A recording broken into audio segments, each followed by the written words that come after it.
Thanks, F. Nika. Now it's time to move on to the next stage of the Gauntlet. We'll bring up the bracket for you guys at home so you can see exactly what's happened so far. If you've just tuned in, Sanguine have been eliminated by Optimus Gang, and now Optimus Gang will get to face off here, Tolly, against Lion Guard. The Challenger Circuit team against the 7th-seeded EU SPL team. We'll see if they can make the same performance similar to the North American counterpart out of Oxygen Supremacy. But if they beat Lion Guard Esports, there's still Elevate, Team Rival, and Enix waiting for them. That's true indeed. It's going to be a rough day for Optimus Gang, but we saw how that can be done yesterday, at least halfway there out of North America from Oxygen. This time round, though, a bit of a different story. Lion Guard, first of all, have had a roster change here since the last time we saw them in the SPL. Rearward now joining Frozzyy removed from the team. Which is not that worst case scenario here, because like ShadowNightmare and Frozzyy have been playing so long together, and it's been clearly not working out for them in the long run. So we're gonna see this new jungler here, and they're all happy, they're all smiles, you know, a nice little pose there out of the youngster Ducky as well. And there's like relatively good synergy as well coming from Ducky and ShadowNightmare, as they formerly were on Team Dignitas together. Weekend of the squad there, who do you recognize the most? Who are you most threatened by? Not necessarily like physically, I mean like just in terms of gameplay. ShadowNightmare is a beast. He always has been since I remember ever seeing his name. He's a very, very good player, and I expect a lot out of him. He's going to be in the mid lane today, pretty much the captain of this team for all intents and purposes of what he's going to be bringing for the mid lane. You do need a stable person in the mid lane, Tolly, in any meta pretty much, but specifically in the last two metas we've seen with Season 3 and now Season 4, mid lane is still very important. Absolutely. A lot of different styles for some players, but not for ShadowNightmare. He's been playing a lot of bursty mages, and he brings a lot to the table. Well, if you don't recognize ShadowNightmare too much, let's have a closer look. I am ShadowNightmare. I am the mid laner and team captain for Team Lion Guard Esports, which previously known as Novus Orsa. I was also part of Team Dignitas as well. Well, I'm a full-time university student. I'm studying computer games technology, and I've currently developed a mobile application, which you can find a direct link for on my Twitter page, which is @ShadowPro_. I've played Smite since Alpha, before there was even a competitive scene. And since then, I've always played mid lane competitively for multiple organizations like Fnatic, Dignitas, Lion Guard, and yeah. Throughout this season, I'm not sure yet, but for this line in particular, I can say that it's going to be the consecutive games, because with the lower seed, we've got a lot of games to play back-to-back. Especially that could be tiring for our new players because they haven't played LAN before, so there might be stress involved, they might tilt a bit, or they might just get tired after a set, so it's going to be hard to maintain the momentum throughout all the sets.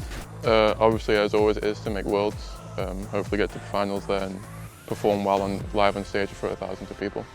Well, we need to win it, don't we, really?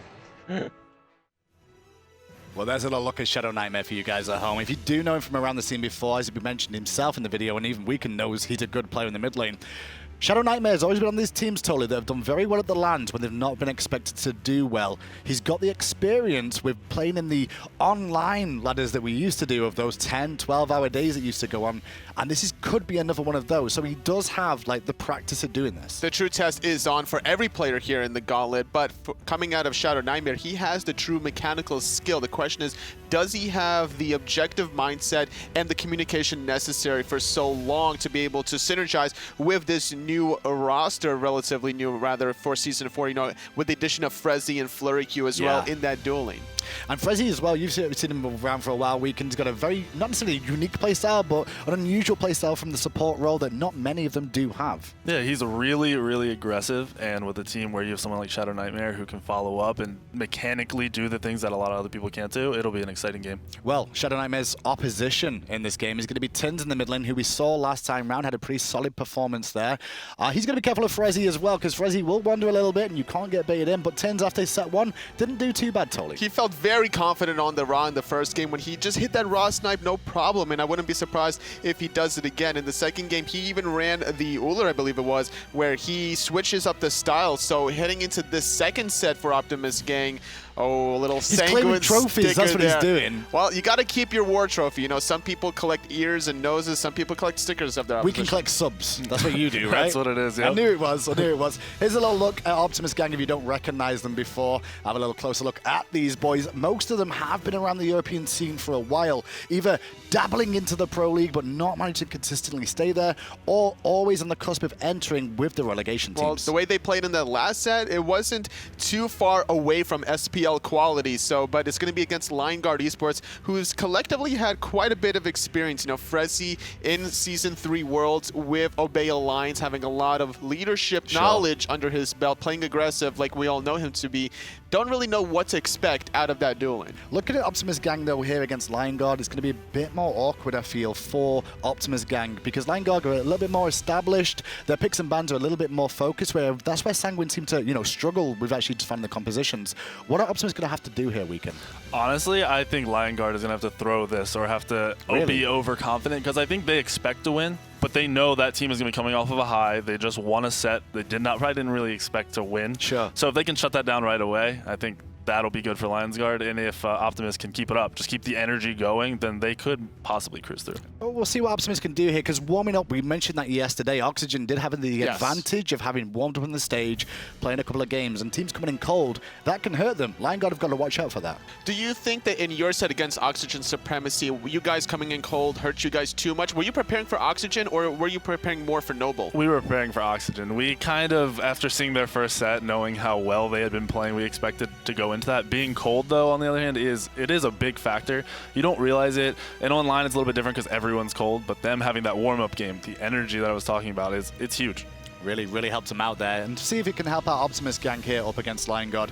Looking through the roster of LionGuard, though, obviously we mentioned Frezzyy has joined this roster after being removed from Obey Alliance, who have moved on since then. To this point, Frezzyy's experience is pretty solid overall, but his teammate there, FleuryQ, at the end, he's relatively on the newer side of things. Was quite quiet in the Hunter role this split, but I think that was more team decision-making totally rather than the player. Which is not a bad thing coming out of your Hunters. You don't want your Hunter to always be too loud and obnoxious in the early game. You want him to do his job, get his items online, and then make his presence known in these team fights. What's your perfect Hunter here, Weekend? On a team, if you had to play with a perfect Hunter, what would he do in the game? Would he like just shut up and just carry? Call his rotations, call the other team's rotations, and farm.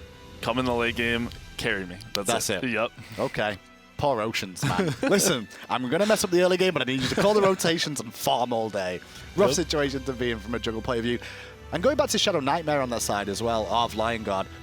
With him, how difficult is it totally to try and lead from the mid lane? From the mid lane, well, it depends, because you're more of peeling people back in the mid position, since you have the full bird's eye view of what's in front of you, your mana, the enemy's mana, as well as your front line's mana. So if you don't have your abilities ready as a mid laner, you have to call off the team fight because you're just useless at that point. But is it easy to lead from a mid lane position? We see a lot of junglers and supports weekend that are generally the shot callers for the team. Looking at LionGuard here, with the removal of Frostyak in the jungle now, the responsibility probably will fall to Shadow for a while the synergies get developed again. I could see him leading. It is a little bit more difficult because you're farther back in the fights. You're not the one deciding to start it, but he's a good player. He's played the game. He knows what to look for, and as long as he's using his knowledge, he'll be fine. And LionGuard aren't scared to run some Hunters in the mid lane. We seem to be seeing a lot more Hunters this weekend with double Hunter compositions.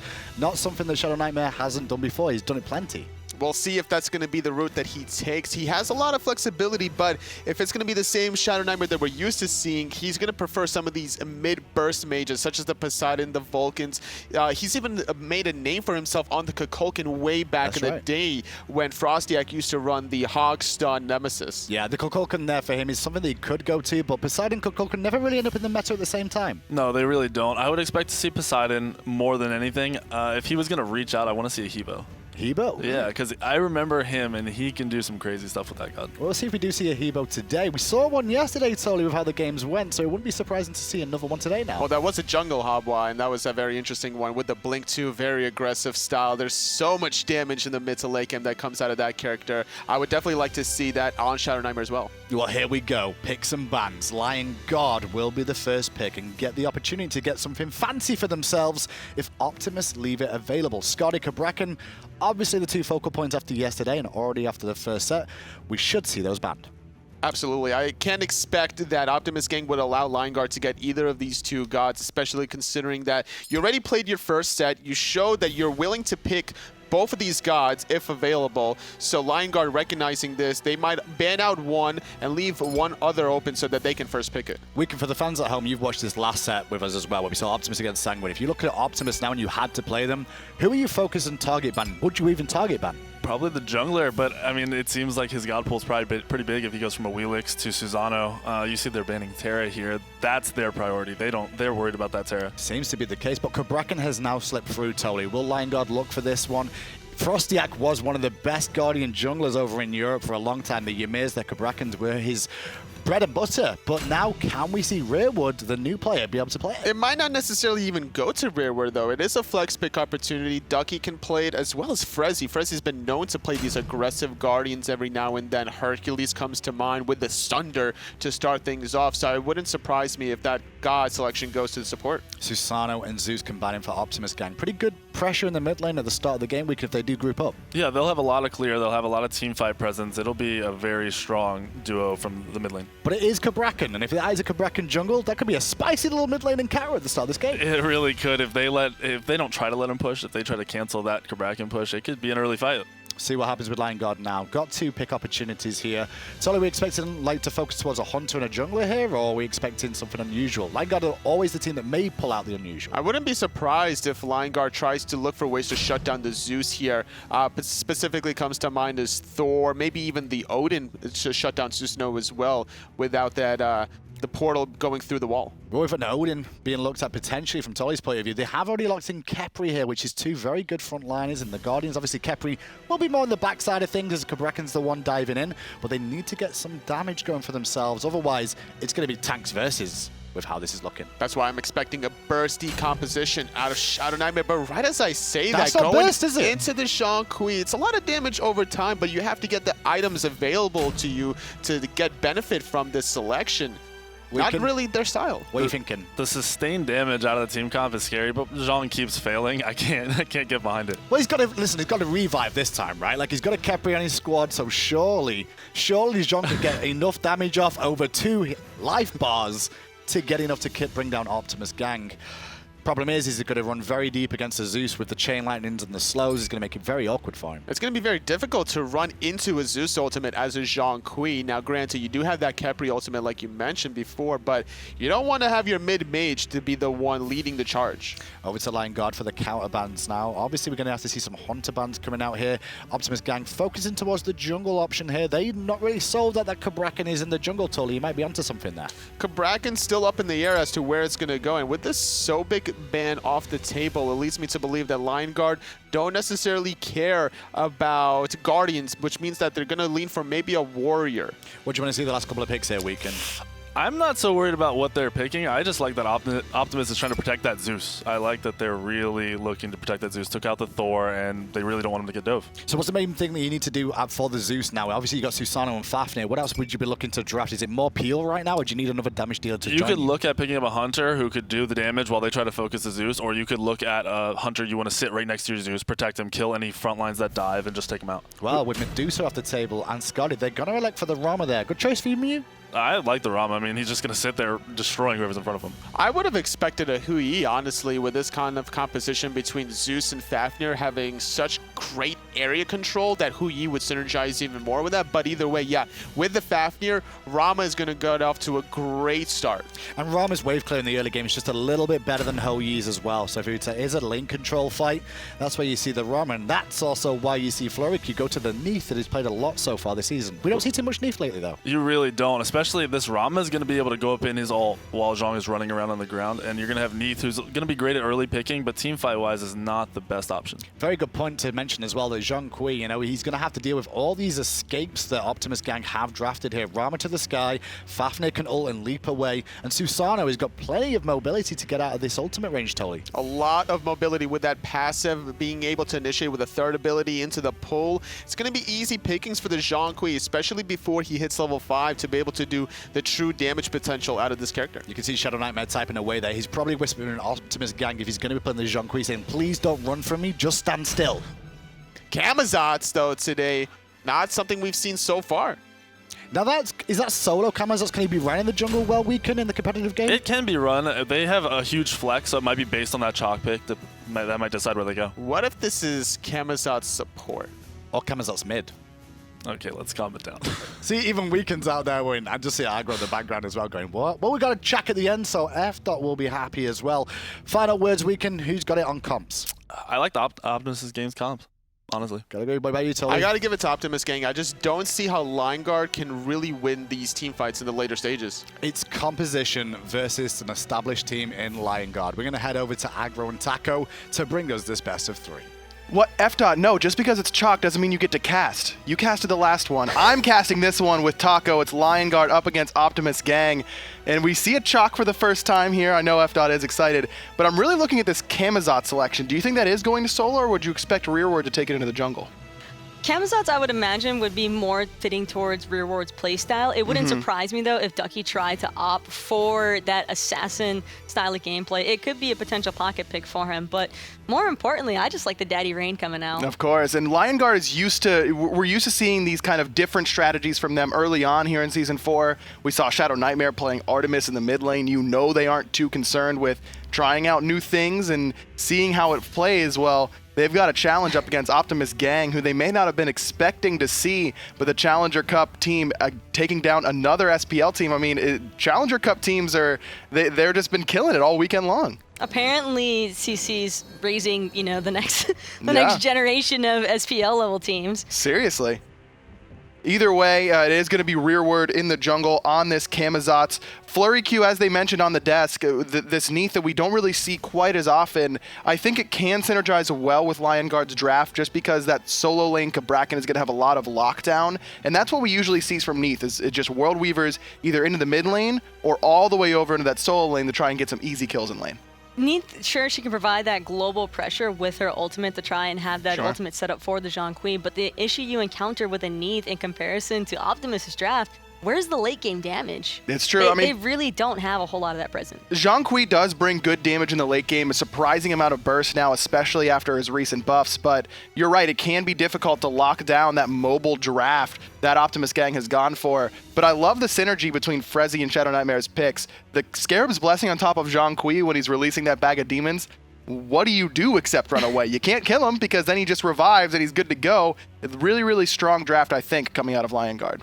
I like their survivability aspect, but I feel like at a certain point in time, the shred potential with the Fafnir, the Ram, the Susano, Zeus even, like everything about Optimus' draft is just screaming mid to late game, and so Lion Guard really need to establish that early lead. Don't forget Optimus Gang did come here with 3 subs. Unfortunately, a couple of their players had some visa issues, but that didn't stop them from taking 2 games up against Sanguine in pretty dominant fashion. 2-0, they took that one, and that's why they're here up against Lion Guard. The winner of this set, they'll move on to face off against Elevate, and that's going to be where the real challenge begins, because Elevate, I think, is a team that a lot of pro players who aren't here, and I saw Ataraxia tweeting about them, and a lot of just viewers at home have a lot of high hopes for Team Elevate in the next match. I'm also just really curious to see how ShadowNightmare's performance on LAN is going to pan out, considering that I think this is actually his first LAN without Frostyak ever.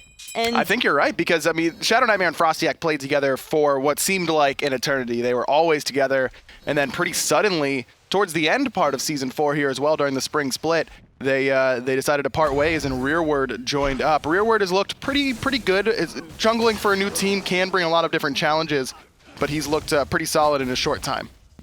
And it is, I do enjoy the fact that he's willing to branch out into more of his Godpool playstyle, despite it not necessarily being the most meta part of the game right now.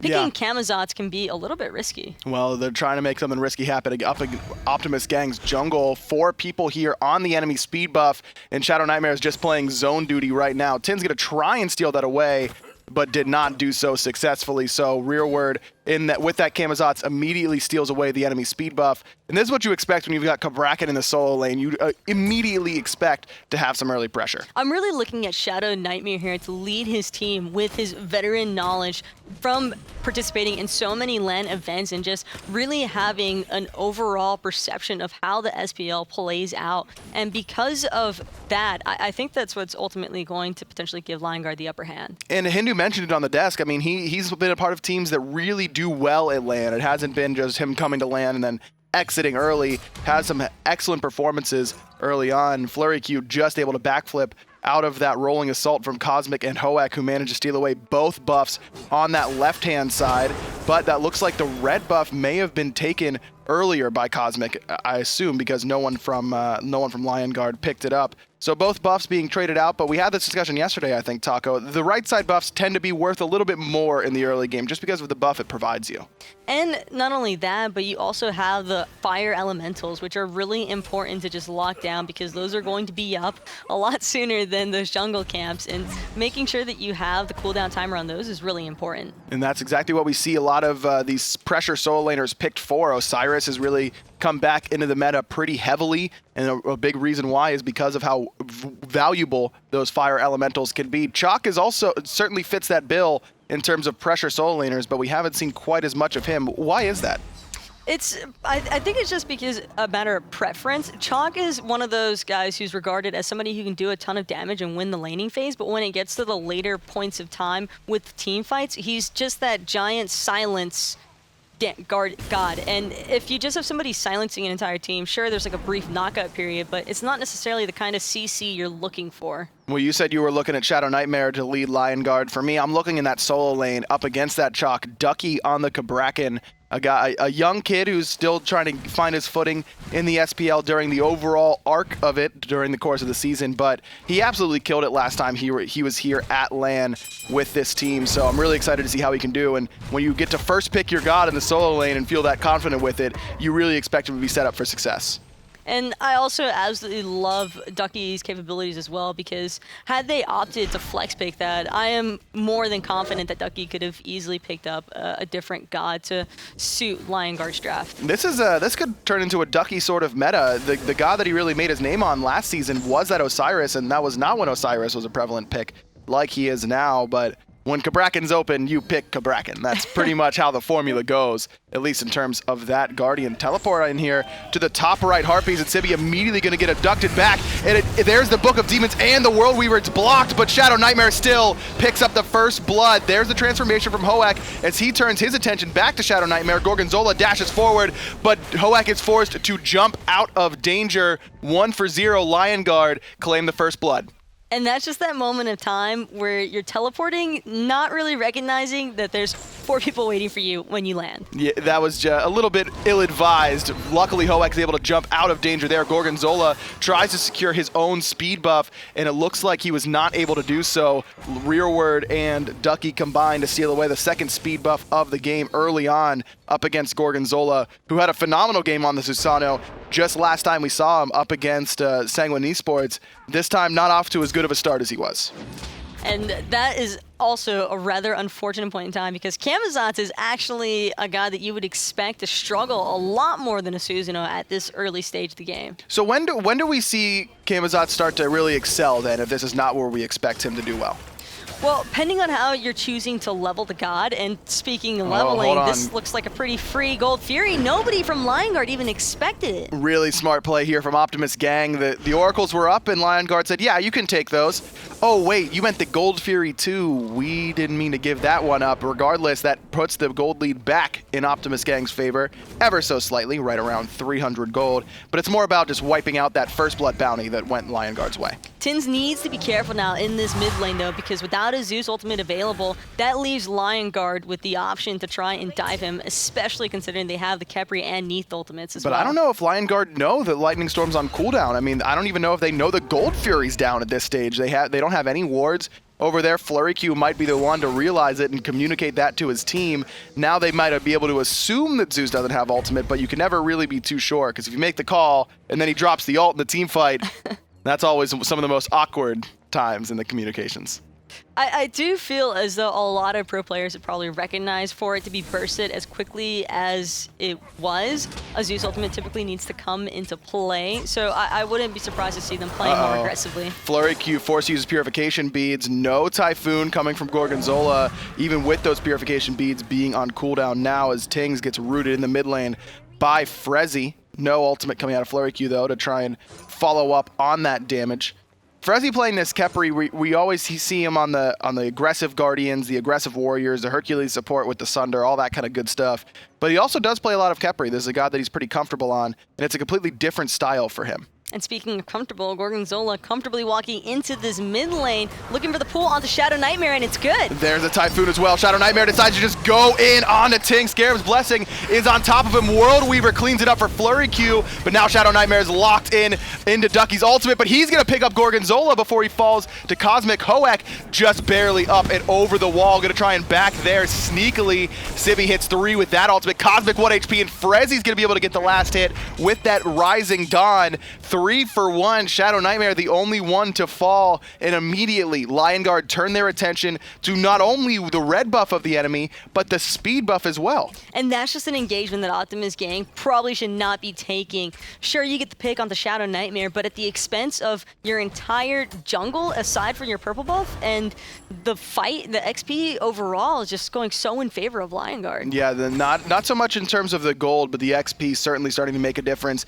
in that mid 3v3 core. Every member of Lion Guard has at least a slight XP advantage in that 3v3. Frezzy's able to block that hammer from Hoek to make sure he can't steal away that big fire elemental. Love the quick decision making there from ShadowNightmare to just turn and burn whenever Gorgonzolla and Cosmic showed up in that mid lane. You could really tell that his head is in the game. The veteran presence definitely starting to show. Gorgonzolla in a bit of trouble, but the mobility from Susano going to make sure that he escapes without too much worry of death. Unfortunately for FleuryQ, just didn't have enough mana to try and further contest that red buff. And recognizing that the Zeus was going to be accompanied by Gorgonzolla shortly after, best option was for him to just back off there. FleuryQ has played this exactly how you expect him to. I mean, normally Neith likes to try and bully the lane, but in a competitive setting, you just can't because her escape is just too slow and too predictable. He's really just been playing around using that global ultimate every single time that Lion Guard is trying to fight someone. And that's really all you need your Neith to do, is not die in lane and ult whenever there's a fight going on. Not to mention that Cosmic, all he wants to do is fight.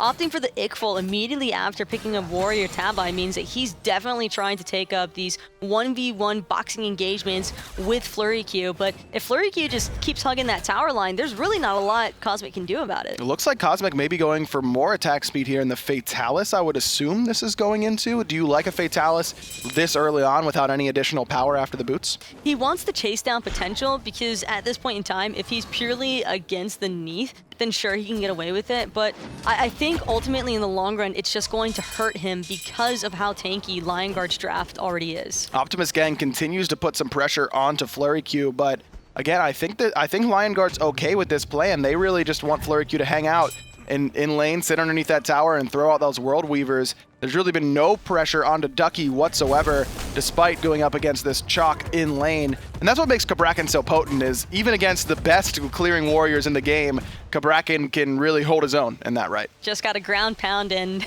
wait, because all the creeps are bound to die pretty soon. Does take a little bit of mana, but I mean, he's got the blue buffs, he's got a mana chalice as well, so you know Ducky's not extremely worried about how much mana consumption he's using. All he needs is that blue buff, and because Lion Guard are able to secure their own buffs from the get-go, Ducky's got no cares in the world right now. So despite FleuryQ being pushed under tower for the majority of this game, he's top of the net worth charts. Shoutouts to solo farm in lane, where you're not splitting with anybody. That lane experience worth more than getting his purple buff stolen away consistently or anything along that line. Of course, the assists and the kills from that World Weaver certainly helping him out in that regard as well. Positioning around the Gold Fury, Lion Guard knows exactly when that is up. Red buff has respawned in Rearward, again spending more time in the enemy jungle than his own at this stage. Instead, turns his attention to Cosmic. He's level 12 and has that Ichaival ready to go just in case an engagement does indeed break out. Another 4-man grouping though by Optimus Gang. ShadowNightmare going in. There's the ultimate out of Rearward. Bat out of hell looking for some extra damage. And Tynz is the focus. ShadowNightmare is going to be able to clean him up between his two towers in that mid lane. Hoek in the draconic form gets abducted back into the damage out of ShadowNightmare. Gorgonzolla has finally arrived. There's a Typhoon, but a good Scarab's Blessing coming out of Frezzyy saves the life of his jungler. And that's exactly the issue that Optimus Gang is encountering right now. It's just these Khepri ultimates. They can't afford the engagements. They don't have the damage online yet from items. Uh-oh, Hoek jumped in and now transforms at the wrong time, able to jump up over that wall. Gorgonzolla, he's going to clean up FleuryQ without much issue, then finds 2 with the Wind Siphon. Double kill for Gorgonzolla. Now Cosmic picks up the third. ShadowNightmare, the third one to fall. What looked like a great engagement for Lion Guard. Gorgonzolla and Cosmic turn around. I take it back. I mean, maybe they wanted. I think that they wanted to force that Khepri ultimate then and there because they knew that Gorgonzolla would keep the pursuit up with Susano, and that's just what you kind of expect. And now, second Gold Fury of the game might very well be going again to Optimus Gang. Frezzyy trying to get in and contest, but Gorgonzolla may just kill him instead of letting him in. Frezzyy dashes forward, but the Gold Fury has already gone down. Optimus Gang with the second Gold Fury of the game. That puts their lead to almost 1,000 gold. We're 12 minutes in. Lion Guard is up 5-4 in kills, but Optimus Gang certainly looking like they can hang with this SPL team. And Ducky just unable to get to the other side of the map in time to try and deter Optimus Gang. I think if he'd been able to make that rotation a little bit sooner, that Gold Fury would not have been a guarantee for Optimus Gang. They might have had to actually fall back considering how low everybody was and how farmed up Ducky actually is. Level 13, he's got his Breastplate of Valor completed, working on what is likely to be a Void Stone there in that third slot. Only Cosmic can say he's the same level as Ducky. Well, he can't anymore as Ducky hits 14. Lion Guard trying to recoup a little bit of that gold that they lost in that last engagement. Abduct onto Sibi, and he's almost dead by the time Frezzyy lets him go. Bat out of hell, Rearward trying to get him. The World Weaver wasn't fully charged, I don't think, and Sibi's going to be able to escape towards his blue buff. Hoek forced to jump away as well. A couple ultimates on cooldown. Sibi doesn't have his teleport available either, so he's going to have to just walk back in. Tynz walks right into the clutches of Ducky, and Frezzyy will pick up his second kill. 2-0-2 for the support for Lion Guard. Hoek again transforms in the wrong spot, but is able to get out of danger. And that right there is exactly why Cabrakan is such a threat. But hold on a second. Ooh. Cosmic on that left-hand side. And Ducky's teleport gets interrupted. That allows Cosmic to guarantee this 1,500 gold for his team. Hoek stopped the teleport. Portal Demon goes down in Lion Guard's favor, as does Gorgonzolla. He falls to Frezzyy, who just seems to be getting every single last hit in these engagements. Sibi, no ultimate, no life. Rearward puts himself on the board, but Cosmic is pushing down the Phoenix. At 13 minutes?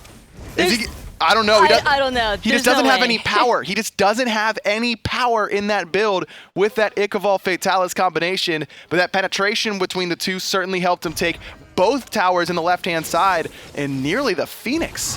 That's actually incredibly scary for Lion Guard. If they're not careful with these opposite end of the map engagements, Cosmic is more than happy to just push that lane down. And you would think that it would be FleuryQ who's split pushing because he's the one who can make an impact with that ultimate from across the map. Rearward trying to chase down Hoek. There's the two trying to finish him off. The Bat out of hell will do just that. Rearward solos down Hoek with that additional movement speed from the Shield of Regrowth. Allows him to get in position. Tynz again caught out in the mid lane. World Weaver hunting for his head. Aegis nicely timed though by the mid laner, who's trying to turn it around onto Rearward, but it's not quite enough damage. Cosmic showed up and he has his ultimate, but doesn't seem to want to try and snipe him down because Frezzy's right there with that Scarab's Blessing. Tynz is going to be he's going to have to be a lot more careful with his maneuvering around the map, because any time that Lion Guard see him even a second split away from his team, they're immediately all over him. And as a Zeus, it's so hard to stay alive from a Cabrakan, from a Camazotz, who's probably one of the best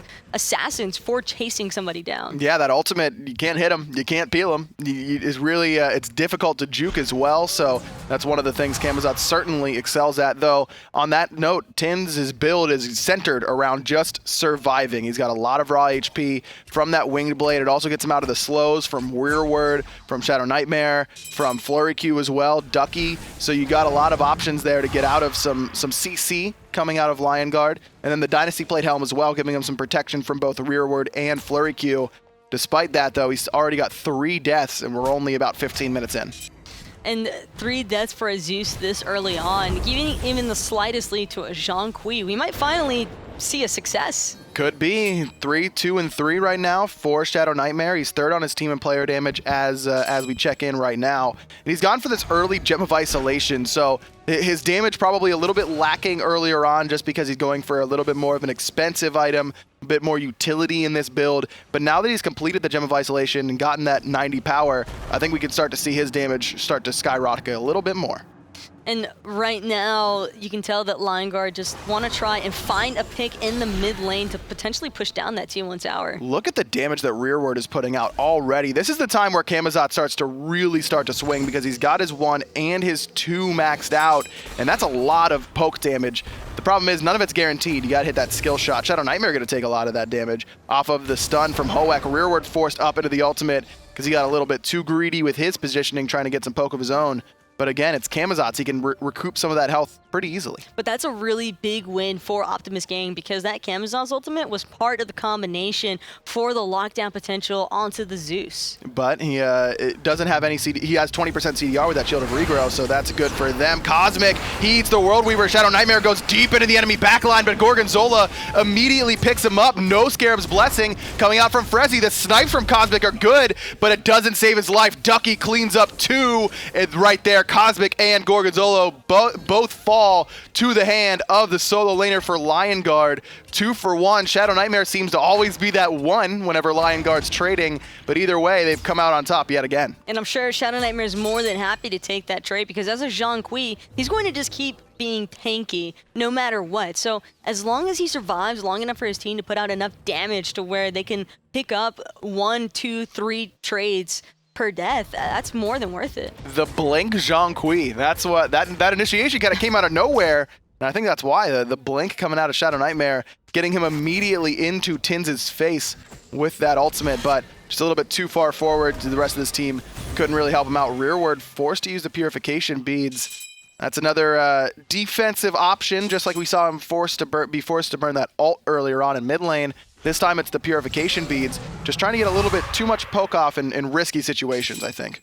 He needs to try and fight around it more so when somebody else from his team is available or has some kind of presence. 1v3 in that scenario, most of the time they're going to look to counterattack the Camazotz. Again, Lion Guard trying to keep the pressure onto Optimus Gang, steal away yet another red buff. FleuryQ gets this one for himself yet again, despite being lower than Frezzyy on the player damage charts. It's really only been for this ultimate that he immediately shoots onto Tynz. There's the purification beads. He's going to be able to escape, but still around half HP. No sustain for the rest of the team on Optimus Gang outside of the lone meditation for Hoek. That's on cooldown for the next 10 seconds or so. Gold Fury has respawned.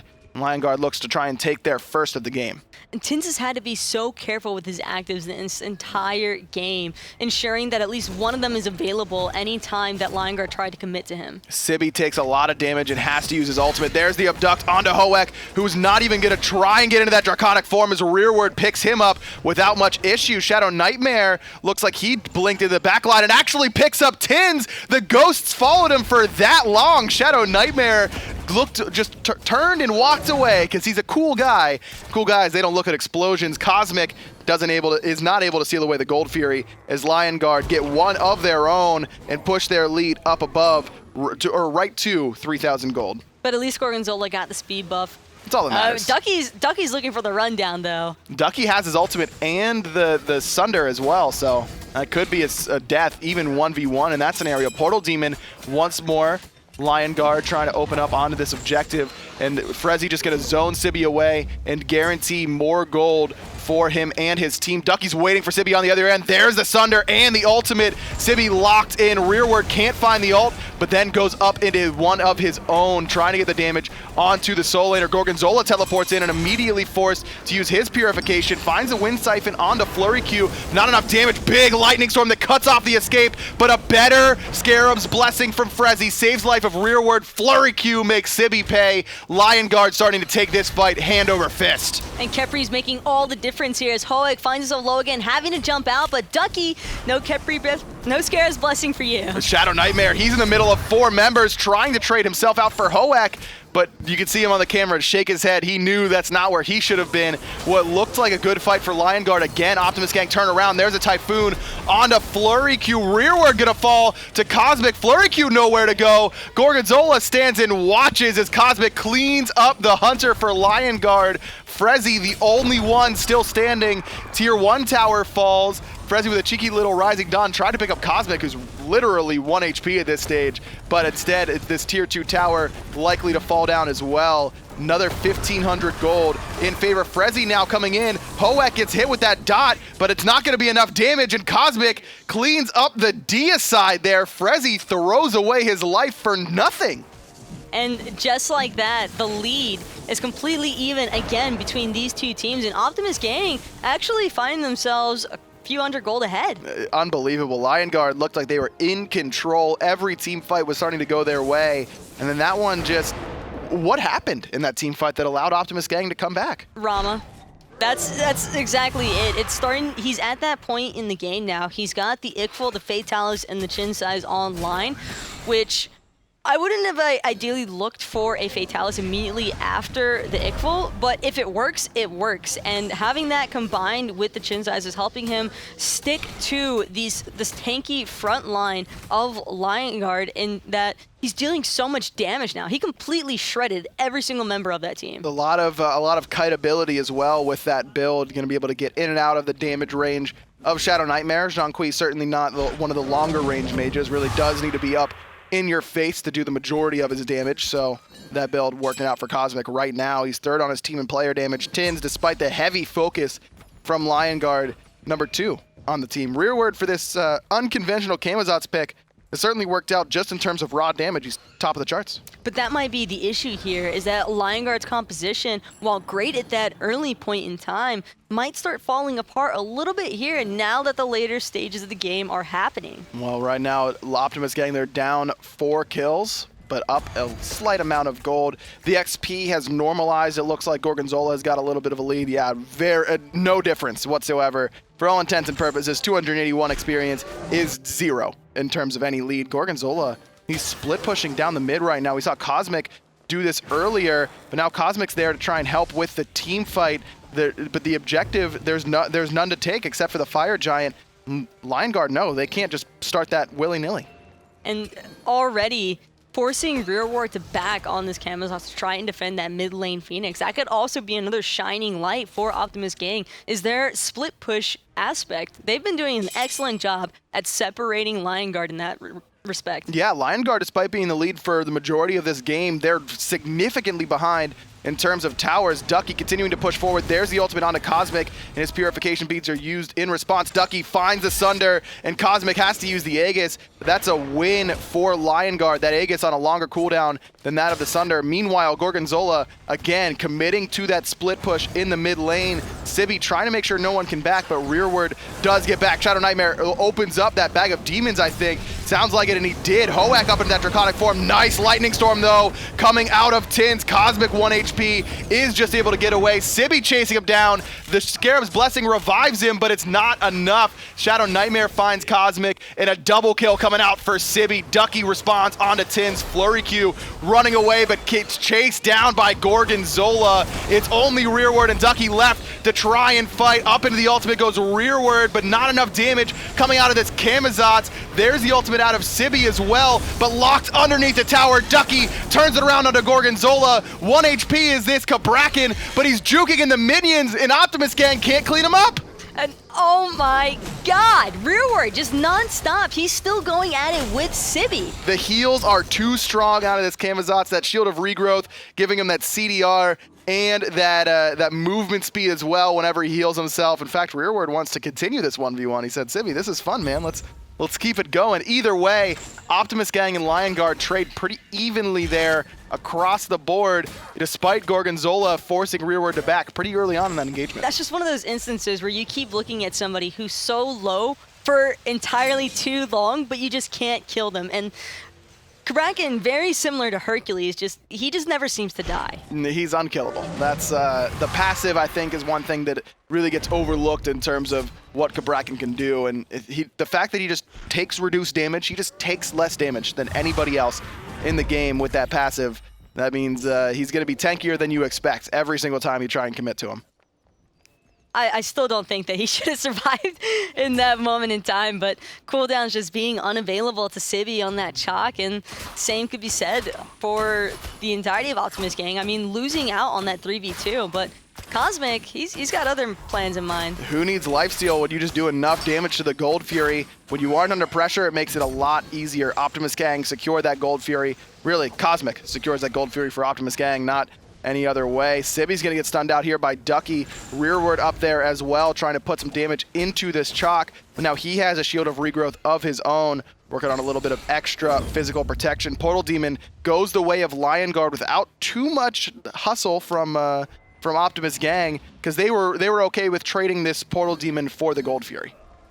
I think I would have preferred to see, because now that... Cosmic, he's in trouble. Just got the Aegis off cooldown in time. The Purification Beads used as well up into the ultimate. Lightning Storm comes down from Tynz. That Scarab's Blessing onto Ducky, and it gets popped. Cosmic popped it, then he gets popped in the face by Rearward. As soon as he comes down from his ult, ShadowNightmare with the card cleans up Tynz. Sibi, he's gonna fall. Double kill for ShadowNightmare. Hoek again transforms in the wrong spot. Gorgonzolla just able to get out of danger there from Ducky, but 3 fall for 0. Lion Guard take that fight easily in that engagement, and now the Fire Giant is on their mind. Ducky knocks down a tier 1 tower with no one there from Optimus Gang to make him think twice. The rest of his team secures that Fire Giant, and now they look to siege up that right-hand side. The targeting and the focus by Lion Guard onto Cosmic was probably the most important part about that fight. Taking Cosmic out of the fight is basically a guaranteed win for them at this point in time, because he is the massive dealing damage factor of that team right now. Sure, you have Tynz, who's been dealing a fair amount of damage on the Zeus as well, but Tynz hasn't been alive for the majority of these fights. He gets pressured out so easily by the Zhong and the overall tankiness of Lion Guard that he can't really afford to stick around. And Optimus Gang's had a bit of trouble playing around the Scarab's Blessing, I think, Taco. Outside of the one engagement in mid lane where ShadowNightmare falls without Frezzyy using his ultimate, these Khepri ults have been phenomenal out of Frezzyy, keeping his teammates alive. And it always seems to be at that last second that Optimus Gang pops the ultimate, and that really turns the fight on its head. So they have to be a little bit more wary of that cooldown. But this composition that Lion Guard has crafted certainly working out just in terms of what Frezzyy could do to keep his team alive. Patience is 100% key for Optimus Gang at this point in time. If they want any chance of coming back into this, they have to bait out the Khepri ultimate and then disengage immediately as soon as that Khepri ult goes through, because you can expect that Lion Guard will be initiating pretty hardcore once they know that their teammate can't die. Lion Guard, they're now on this left side. They've gotten every tower on the right. As I mentioned, despite being up in kills throughout most of this game, they were pretty far behind in terms of towers, now trying to even that score, and they will do just that. Now 2 towers on each end, but Lion Guard, they've got the lead, about 3,000, and of course that lead's probably only going to get bigger with this Fire Giant. ShadowNightmare blinks into the backside. Cosmic immediately rolls out, but Gorgonzolla is left behind. Ducky cleans up his 5th kill of the game as the tier 2 tower on the left side falls. Rearward jumps forward. There's a damage out of Cosmic, but a great ult out of Ducky, and Cosmic is locked in place. Rearward is able to clean him up. Now Tynz is the focus for Lion Guard, trying to get under his Phoenix. He will, but it won't save his life. Ducky with his 2nd kill in this engagement, 6 in total for the young solo laner. The left side Phoenix goes down, and it's only Hoek and Sibi. Lion Guard looking to end this game. And this could very well be the end of the game, with 3 members down on the side of Optimus Gang. Titan's already at half HP. Hoek is dead. FleuryQ's just on a complete tear right now, and the Titan has no chance. Lion Guard, it takes them 29 minutes, but they take the first game of this set, 24-13 in kills over Optimus Gang. The first team here in Europe to take a game off of these Challenger Cup players who beat Sanguine 2-0 in the set before this. And that right there, you can just tell the veterancy and leadership really coming out from ShadowNightmare on the side of Lion Guard, doing an excellent job at commanding his team, even though he tended to be the early casualty in those team fights. Zhong, he knew what his job was. He had the initiating factor on that blink, and I think that was probably the most important part of why Zhong finally found a win. Either way, I mean, the big thing for me, I think, Taco, was the draft for Lion Guard. They had a specific plan, and like you mentioned, it didn't have a lot of options. There wasn't a lot of, well, we could do this or do this. You have to execute exactly, but Lion Guard was able to do that successfully, and therefore able to take game 1 up against Optimus Gang. Hindu in the desk, gonna break it down for you right now.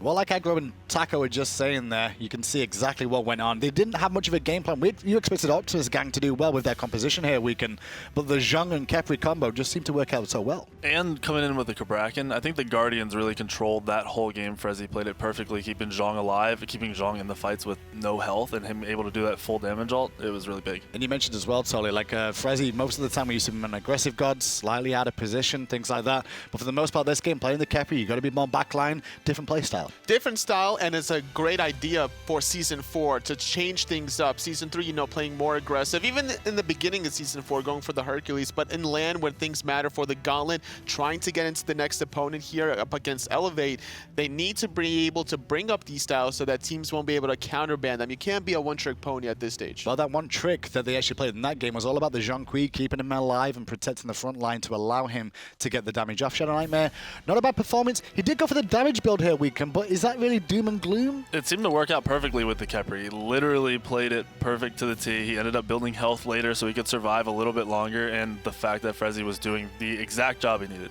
that was it. He had an interesting build, going for Gem of Isolation after the Pen Boots into Spear of the Magus. Then he went for the Spirit Soap just to get that tankiness, coupled up the E-Staff. Haven't seen that item in quite a while, and it worked out really well because the Khepri, like you mentioned. It made it this weird, tricky situation for Optimus Gang where it's a win-loss. Do we pop the revive bubble on the Zhong, or do we deal with the ghost that he's just throwing at us? And we're talking about Zhong, the focus from the Optimus Gang. They seem to be trying to take down the Zhong, but it was the Cabrakan play by Ducky and the Camazotz by Rearward here that led in terms of damage. And this kind of draft by Lion Guard made it very confusing for Optimus Gang, which is why they drafted the Chaac for the last pick, fearing that it was going to be the Camazotz in the solo lane. Obviously not wanting to deal with that aggression. Chaac is very safe in that regard, but instead switching things up, Rearward playing the Camazotz in the jungle and doing very successfully so the top player damage. And talking about Rearward a little bit more on that Camazotz weekend, you said before you went, Camazotz can jungle, but most of the time we've only really seen him in the solo lane. It worked out perfect for them in this situation, though. He was able to fly up in the air. As soon as he goes up, they switch to the Zhong,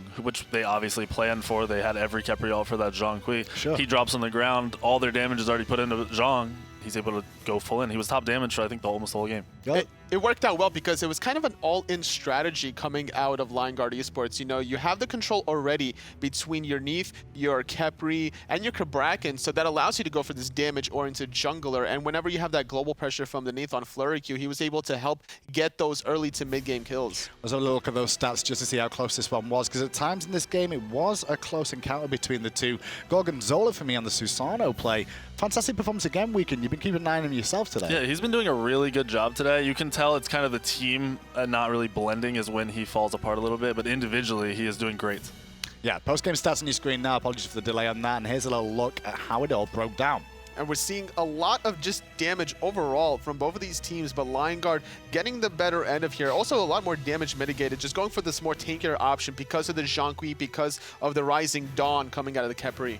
Now, Weekend, looking after game one there, you saw the composition from Optimus seemed to be pretty solid in your opinion as well. What do they need to adjust for game two? I think they're going to have to adjust their team strategy. We talked about it in the games before where they had that push. They got the 2 hunters and they pushed down. They were trying to avoid the team fights. This is not going to happen against Lion Guard. So they're going to have to take those team fights. They're going to have to draft, play around in team fight, and get together early. You can see whenever they start to fall apart, it's like they notice it, they group as 5, and they go in. They need to do that before there's any falling apart. And that's one of the